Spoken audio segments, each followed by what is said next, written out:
When we think through, and I don't know how many of you were at the talks this morning where we covered the red flag activities we see during the declining years of the empire, the financial insolvency, internal unrest, and external competitors.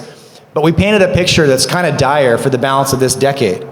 So how do you structure your portfolio right now if we're heading towards what is probably the most volatile decade of my life? I mean, I'm looking at 40. I'm almost 40, right? So my whole life has been increased globalization and relative stability, right? I think that's maybe going to change, and the next decade might be a bit less predictable than the previous 4.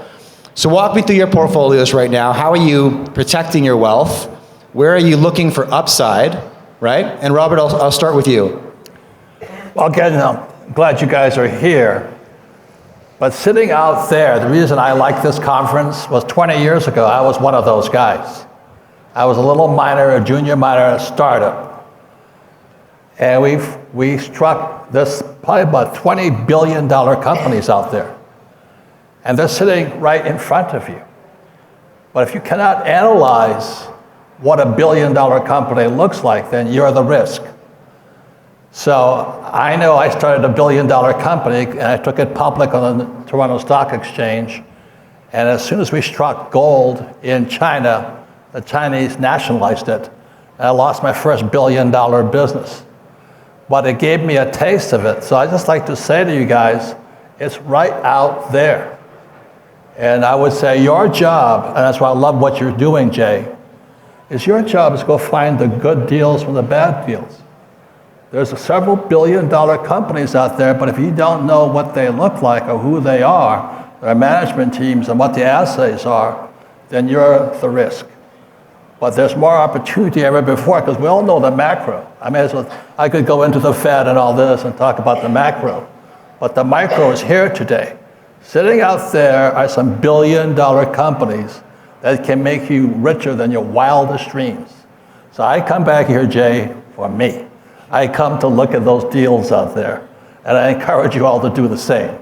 Real quick break here, guys. If you are a mining investor, you are without question familiar with the Golden Triangle region in British Columbia. This is one of the most prolific mining regions in the world due to its vast deposits of gold, silver, and copper. Now, for the last 4 years, Dolly Varden Silver has been busy expanding their high-grade silver deposit in the Triangle, and they are backed by some of the smartest investors in the silver business, including the legendary Eric Sprott, Hecla Mining, US Global Investors, Fidelity, Delbrook Capital, Sprott Resource Corp, and more. If you are curious why the smartest money in the silver business is cozying up to Dolly Varden Silver, then hit the link beneath this video. Ronnie, same question over to you. What does your portfolio look like right now? Where are you hedged? Where are you playing offense? And where are you playing defense?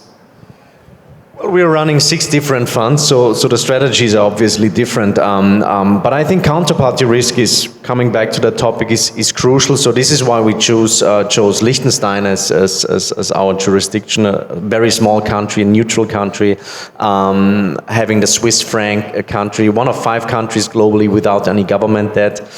They actually make a surplus every year. So that's, from our point of view, having our assets and our funds at really reliable banks in a safe jurisdiction, that's as good as it gets probably. We've got a couple of funds that hold physical gold outside of the banking system. We've got our Bitcoin in cold storage. If there's a complete loss of trust, really the end of the world, then I think that our asset allocation will be our least concern. Then we're going to talk about different problems. However, I think we shouldn't be like in this, let's say, the gold community, we shouldn't be too pessimistic. Whenever I travel to Asia, I see so much positive vibes, so much optimism, so much growth, so much motivation from young entrepreneurs. Similar in the Bitcoin scene. There's like so many young people that really now understand how our system works, what a corrupt monetary system does, and they're working against that. They're seeing opportunities, they're seeing possibilities, how to make business, how to make the world a little bit better. So I would say I'm an eternal optimist. Yeah, I've got small kids. Yeah, I cannot be too pessimistic. But of course, I mean, hope for the best, prepare for the worst is something that always works. I think gold is a part of the answer. I've got a Roman denarius here. This is a coin that is 1,500 years old, and it still protects my purchasing power. I think that the people here sitting in this audience probably know much, much more than 99% of the rest of the people, because people here are actually, you know, they're thinking about all those problems that we're facing, about the flaws in our monetary system. And being prepared for that, I think that's already a major step. Interesting that you chose Liechtenstein. And did you say it's one of 5 countries with no federal debt? I think, Robert, you got a jet in Liechtenstein, already loaded with gold, I'm pretty sure. Yeah, just in case. Last year, I made a complete ass of myself. They said, what's your best investment? I said, a Layer 60 or a G4, so I can get out of this country. I've already moved my gold into Liechtenstein. I don't trust my government. I don't know, you guys trust Biden, it's up to you. But I moved it out of this country, and I want to make sure that I either have access to or I own a jet and get me out of this country. So right now, there was a book written by Ayn Rand called Atlas Shrugged. It's Ayn Rand time. It's time that capitalists go into hiding because the socialists are coming after us. That's my warning.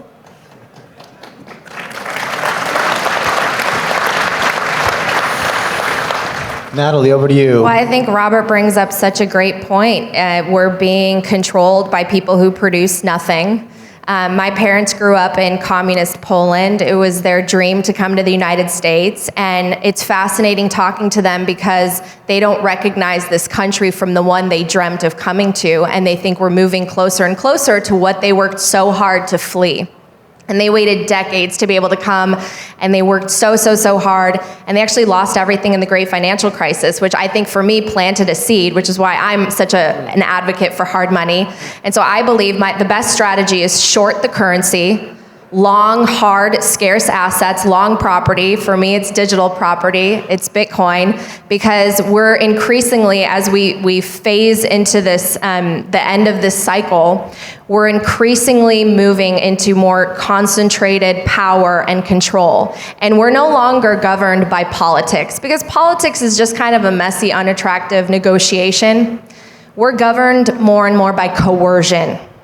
And we have a system based on theft. Inflation is theft. But we have a chance now to correct it. We have a parallel system that exists that people, millions of people around the world have been opting into. And it has coexisted with all of these fiat currencies, but guess what? It's repricing them. And things are getting cheaper in Bitcoin. And so I have a lot of hope for the future because humans are problem solvers, and technology is an incredible tool. And people, through different transformations of technology, there were always the skeptics and the doubters, right? Whether it was transitioning to electricity or to airplanes flying or to the internet. I mean, think back to the early 1990s. None of us ever envisioned how it would transform the way we communicate, the way we purchase things, the way we conduct business. And so I think people are not really envisioning how we're now going to move money over IP. And it's going to change our lives for the better. And it's going to lead to a world of more sovereignty and more decentralization, which I think will be so empowering for the individual. I love that, and I think your long property thesis is just like sound business. I mean, that's just common sense, right? And I think there's a bit of a return to common sense occurring, but I'm all in on that. I love that, Natalie. Thank you for sharing.